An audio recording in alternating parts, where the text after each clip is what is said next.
Hey guys, it's Nessie and welcome back to Neror. Since I promised you guys an update, dan aku kemarin juga udah mencoba untuk sharing banyak banget komentar-komentar kalian dan teori-teori kalian di Instagram, tapi saking banyaknya yang ngirimin kayak updates dari teori, bukti, dan hal-hal yang kalian rasa mestinya masuk ke video kemarin tapi kita nggak sempat masukin, kita memutuskan untuk bikin satu video update tentang kasusnya Tank Monida berdasarkan hal-hal yang Neror kirimkan kepada kita. So langsung aja, without any further ado, let's get to it. Yang pertama adalah CCTV di gas station. Jadi ditemukan nih rekaman CCTV yang menunjukkan ada 5 orang yang waktu itu ada di speedboat bareng Tank Mo. Itu ternyata pas mencar pulang itu nggak langsung pulang ke rumah masing-masing, melainkan mereka ini sempat berkumpul di satu pom bensin dan terlihat seperti sedang berdiskusi. 5 orang ini nyetir mobil dipimpin sama Por, dan ada 1 orang lagi yang nggak dikenal. Yang kalau benar berarti ini berbeda sama apa yang kita tahu sebelumnya, dimana kita taunya setelah kejadian semuanya pada pulang dan nggak bisa dikontakkan selama 24 jam. Tapi kalau misalkan mereka memang ketemu di gas station ini, di pom bensin ini, berarti ada kemungkinan bahwa mereka tuh ketemu untuk berdiskusi. Diskusinya tentang apa ya kita nggak tahu pastinya apa, cuman banyak orang yang beranggapan bahwa mereka ketemu untuk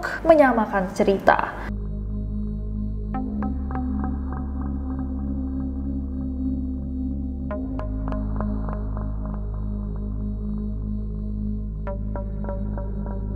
Number 2 adalah posisi duduk yang aneh. Nah, additional information. Seperti yang kita tahu, kalian pastinya ingat bahwa cerita dari para saksi adalah bahwa pada saat itu Tank Mo itu sedang pipis di belakang speedboat sambil megang kakinya Sand. Banyak orang yang lebih fokus ke fakta bahwa dia tuh lagi pakai bodysuit, dimana kayak sulit untuk pipis gitu pakai bodysuit yang bawahnya nggak bisa dibuka. Ya walaupun kita udah sempat bahas juga di video sebelumnya, itu bisa dikesampingin dikit, walaupun bakal rada awkward ya kalau misalkan dia pipisnya dengan posisi dimana dia kayak rada semi-semi jongkok sambil megang kaki temennya. Nah, tapi yang lebih aneh lagi, ternyata ditemukan bahwa di kapal tersebut itu ada pegangan di bagian belakang speedboatnya, yang berarti bahwa si Tank Mo ini bahkan nggak harus pegangan sama kakinya Sand. Kalau dia emang mau rada jongkok gitu untuk pipis, posisinya akan lebih masuk akal kalau misalkan dia pegangan sama pegangan yang ada di speedboat itu kan. Jadi dia nggak harus kayak rada, iya nggak sih? Tapi regardless posisinya ya, kalau misalkan dia emang mau jongkok pegangan sama yang pegangan di speedboat itu atau sama kakinya Sand, kembali lagi ke Tank Mo ini adalah seorang public figure. Dan dibanding orang-orang yang ada di speedboat itu, dia jatuhnya salah satu yang kayak the main star kan. Kalau misalkan dibanding yang lain, oke ada cowok-cowok kaya, terus 3 cewek, yang 1 sahabatnya dia, 1 manajernya, dan si bintang ini kan. Kalau kalian ingat di video sebelumnya aku sempat cerita bahwa Gatik tuh cerita dia sempat pipis setelah Tank Mo itu menghilang. Kalau misalkan Gatik ini dibolehkan untuk minggir dan pipis gitu diturunin, bukannya sang bintang Tank Mo ini juga bisa bilang kayak guys, saya sangat kebelet nih pada saat ini, boleh nggak minggir bentar, saya mau pipis. Dibanding dia ngide untuk pipis sendiri di belakang speedboat, di mana ada beberapa laki-laki. Dan sungai itu kan open water. Kalau kalian ingat, bahkan ada beberapa kapal yang akhirnya memberikan testimoni kan, memberikan kesaksian bahwa mereka ngelihat oh kapalnya Tank Mo itu jalannya cepat, sempat muter-muter di area, dan dengan kemungkinan itu aja bahwa mereka mungkin akan melewati kapal lain, mana mungkin seorang bintang kayak Tank Mo tuh mau pipis sembarangan gini, iya nggak? Additionally, kalau kalian ingat, semua orang di kapal itu bilang bahwa speedboatnya tuh lagi melaju sangat cepat. Bahkan sang supir tuh sempat tersentak sampai akhirnya Tank Mo itu jatuh kan, kalau dari ceritanya Sand. Nah, dengan fakta itu aja ada beberapa hal yang sangat janggal. Yang pertama, kalau misalkan Tank Mo lagi mau pipis, bukannya dia bakal bilang nih sama drivernya kayak, boleh chill dikit nggak sebentar, aku kayak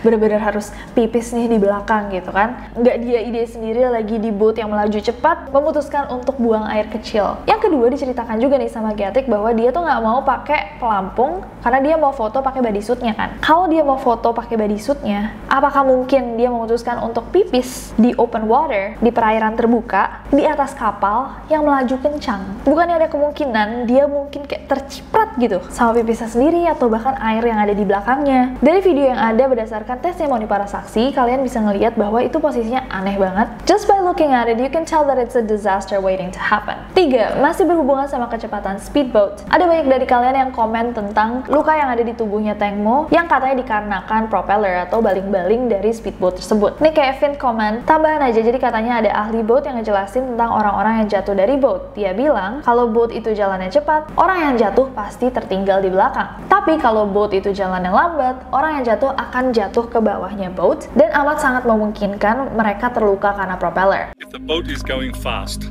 very fast, normally the person would fall in the water and be gone. Very quick. Okay, and the action, if the boat is going slow, the engines, the propellers are turning like this. So you fall into the water, it's going to take you under the boat. So the chances are you would get cut by the propellers.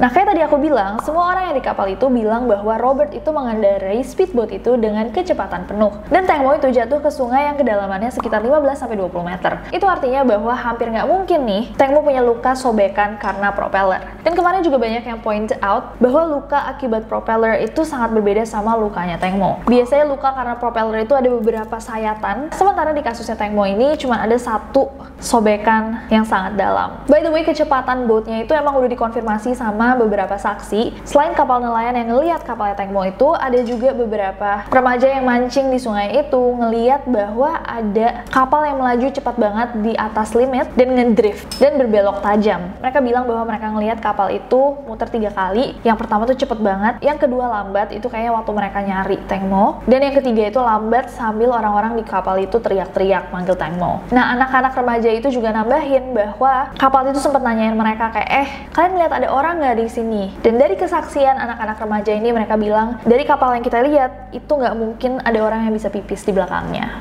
Ada tambahan pengakuan juga dari Robert yang bilang bahwa dia tuh sebenarnya nggak bisa nyetir kapal, tapi dia mencoba. Ada momen dimana he jerked off the boat, jadi bener-bener kayak ngegas boatnya dengan speed 8 knots yang membuat Teng Mo itu jatuh dari sisi kiri kapal setelah dia selesai pipis dan mencoba untuk bangun. Nomor 4, luka baling-baling. Jadi pengacara Teng Mo itu yakin banget bahwa Teng Mo itu nggak jatuh dari belakang kapal. Dia yakin bahwa lukanya Teng Mo itu tidak dikarenakan baling-baling kapal, dan dia bilang kayak yang kita bilang, kalau kapalnya lambat mungkin aja dia bakal tertarik ke bawah kapal, tapi kalau misalkan kapalnya cepat, mestinya dia kelempar jatuh jauh di belakang kapal. Next ada chatnya Gatik sama pria misterius. Jadi katanya ditemukan nih, ada chatnya Gatik sama orang yang tidak dikenal. Ini adalah terjemahan yang aku bacain. Jadi Gatik bilang, halo, terima kasih banyak telah membantu. Sama-sama, kata orang itu. Kamu sudah selesai berbicara sama pengacara kan? Gatik bilang, sudah. Tentang gaji pengacara, biar aku saja yang mengurusnya. Gatik bilang, terima kasih banyak. Dan seperti yang aku katakan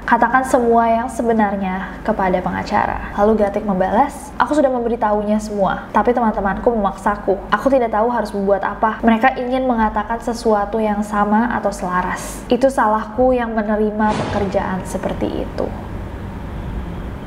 Dan poin ini kayak yang paling penting, itu salahku yang menerima pekerjaan seperti itu. Nah, bagian yang paling bawah ini, I'm sure kebanyakan dari kalian juga udah mencari tahu. Jadi, salah satu teori yang terbesar adalah bahwa malam itu, mereka nggak naik boat itu hanya untuk sekedar makan malam, melainkan melakukan pekerjaan yang dibook oleh Gatik untuk Teng Mo. Dimana Teng Mo itu harus menjadi teman kencan dari seorang tamu VVIP. Ini adalah teori yang berhubungan sama apa yang dikatakan sama ibunya Teng Mo, bahwa anaknya tuh akan dijual gitu pada malam itu. Temuan berikutnya adalah bahwa ternyata Teng Mo sama Gatik itu sempat bertengkar sebelum kejadian ini. Nah, dikatakan bahwa mereka ini bertengkar karena Teng Mo ini berniat untuk menggantikan Gatik dengan salah satu sahabatnya, Anna, sebagai manajernya. Dilansir dari Komchatlook Online, katanya Gatik tuh ngomong, what would I eat? You only give me 6,000 baht. What would I eat if I don't have jobs? Aku makan apa? Kamu cuma ngasih aku 6.000 baht, itu sekitar 200 US dollars, jadi sekitar 3 juta rupiah.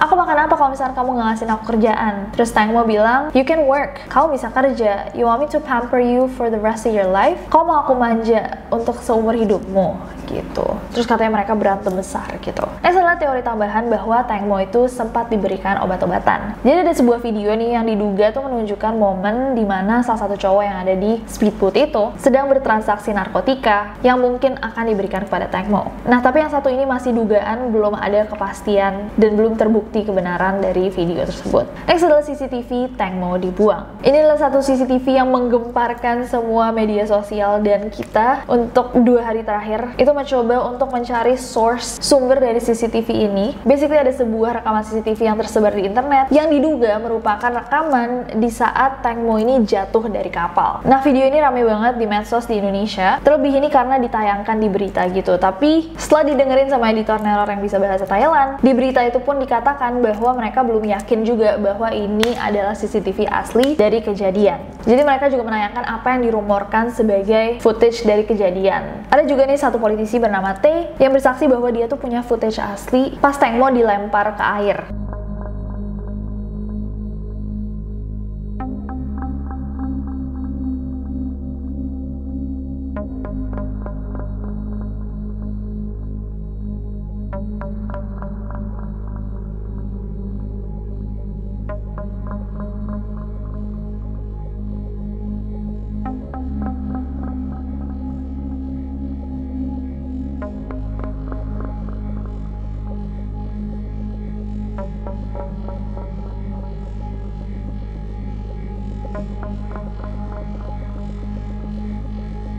Dan video ini juga ramai di sosmed. Tulisan di gambarnya adalah siapa yang melihatnya seolah-olah ada sesuatu yang jatuh ke dalam air pada 22.30. However, berita Amaren tuh bilang bahwa sampai saat ini belum diketahui apakah benar itu jasad manusia atau bukan karena kualitas videonya memang buruk.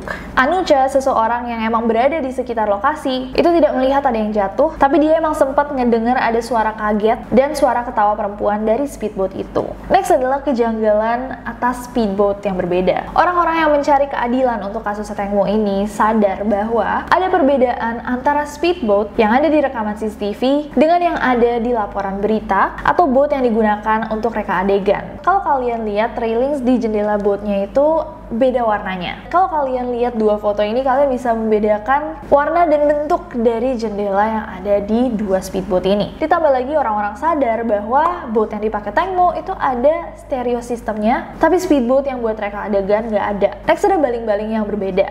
Kalau kalian ingat di video sebelumnya aku sempat nyinggung bahwa ada hal yang super frustrating di mana baling-baling kapal yang menjadi bukti itu dibawa lagi untuk reka adegan, dipasang di kapalnya. Terus entah gimana caranya pas kapal dipakai, tiba-tiba baling-baling itu jatuh di tengah sungai dan hilang gitu aja. Nah, pastinya semua orang yang mendengarkan fakta ini tuh langsung gedek sama polisi kayak, kok nggak profesional banget, kok bisa jatuh, apa nggak dipikirin dan segala macam kan. Tapi ada teori yang mengatakan bahwa mungkin saja hal ini disengaja. Seorang ahli kapal tuh menceritakan bahwa baling-baling kapal itu nggak semudah itu untuk copot dari kapal karena ada ring yang mengaitkan dan ring itu cukup kuat atau gimana, aku kurang ngerti. Kalau misalkan kalian ahli kapal bisa ditulis di bawah. Intinya it's not that easy for it to just fall off. Tapi yang meyakinkan orang-orang bahwa hal ini disengaja adalah ketika para sukarelawan muncul dan bilang kayak kita cari deh baling-balingnya. Banyak tuh orang-orang yang benar-benar cuma mau bantu Tang Mo untuk mendapatkan keadilan, masuk ke dalam sungai untuk mencari baling-baling kapal itu, dan akhirnya ditemukan baling-balingnya. Orang-orang sadar bahwa itu adalah baling-baling yang mereknya berbeda sama baling-baling di boat sebelumnya. Baling-baling yang asli mereknya adalah Mercury Inertia, dan baling-baling yang mereka temukan adalah Yamaha Saltwater. Oke, ini udah banyak banget info yang harus kalian proses, tapi sebelum kita tutup videonya, kita tidak bisa untuk tidak ngomongin ibunya Tang Mo. Shall we? Keanehan dan kejanggalan dari sang ibu. God, banyak banget hal-hal yang aneh dan janggal dari ibu si Tang Mo ini. For your information aja, jadi dari info yang kita dapetin, katanya ibunya Tang Mo ini itu udah meninggalkan Tang Mo sama ayahnya sejak Tang Mo tuh masih kecil, umur 3 tahun. Nah, sejak saat itu Tang Mo ini dibesarkan dan dirawat sama ayahnya, Sofon Pachawirapong. Bahkan ada yang cerita ini, ibunya Tang Mo itu udah ninggalin Tang Mo sama ayahnya untuk suami baru dari sejak Tang Mo tuh umur 3 tahun, dan dia ngambil semua harta mereka dan biarin Tang Mo sama ayahnya tuh jadi kesusahan hidupnya. Dan baru 5 tahun yang lalu mereka tuh akhirnya foto bareng gitu sebagai keluarga, dan 3 tahun kemudian akhirnya ibunya tuh minta maaf sama Tang Mo dan Tang Mo pun memaafkan. Dan baru 6 bulan terakhir ini Tang Mo sama ibunya tuh mulai ngomong lagi. Kebetulan juga ayahnya Tang Mo tuh udah meninggal, jadi mungkin satu-satunya yang Tang Mo punya di keluarganya ya emang si ibu ini. Hal tersebut diperkuat nih sama pernyataannya Tang Mo di acara No Krasai yang dikutip dari Bangkok Biz News bahwa dia emang hanya hidup berdua sama ayahnya.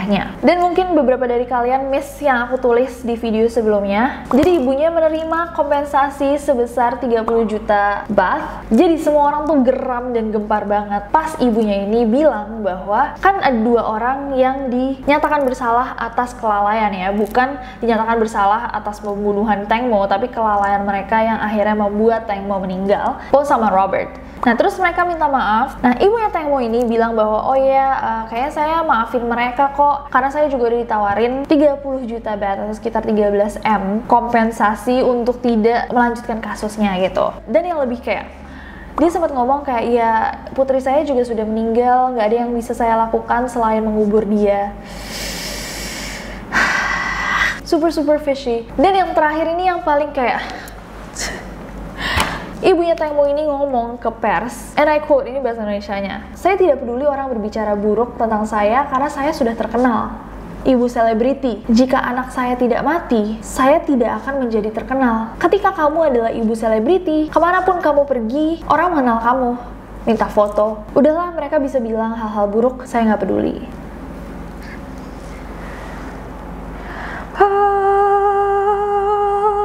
So itu so far adalah update-update. Yang penting nanti kalau misalkan ada tambahan, aku bakal share mungkin antara di Instagram atau Twitter aku. So make sure you guys just follow me on Instagram or Twitter if you want. @NasyJudge, gampang banget nama aku aja. Dan please tulis tambahan di bawah kalau misalkan ada hal-hal yang aku miss. Keep the discussion going. Dan kemarin banyak banget aku ngeliat komentar-komentar juga dari Thailand yang bilang bahwa karena ini mendapatkan international press yang cukup besar, dimana kayak misalkan kita di Indonesia ngomongin, di tempat-tempat lain juga diomongin, semakin ada pressure untuk pemerintah Thailand dan kepolisian di sana untuk menindaklanjuti kasus yang satu ini. Gimana menurut kalian? Apakah kalian percaya sama orang-orang di sekitar ini? Apakah kalian percaya sama testimoni para saksi? Apakah kalian percaya sama ibunya Tang Mo? Coba komen di bawah. Apakah kalian percaya ini hanyalah kecelakaan? Dan komen down below whatever you want. Anyways, aku bakal share kalau misalkan aku menemukan update-update lainnya. Make sure kalian subscribe ke channel ini dan nyalain notification-nya biar kalian tahu kalau misalkan aku upload video baru, karena aku gak sabar untuk ketemu kalian lagi.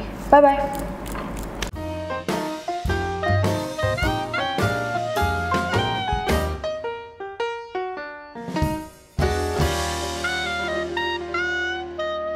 Nah, kayak yang tadi aku bilang, semua orang yang ada di kapal itu termasuk Robert. Next ada baling-baling yang berbeda. Semakin ada pressure untuk polisi menindaklanjuti. Semakin ada pressure untuk polisi Thailand untuk menindaklanjuti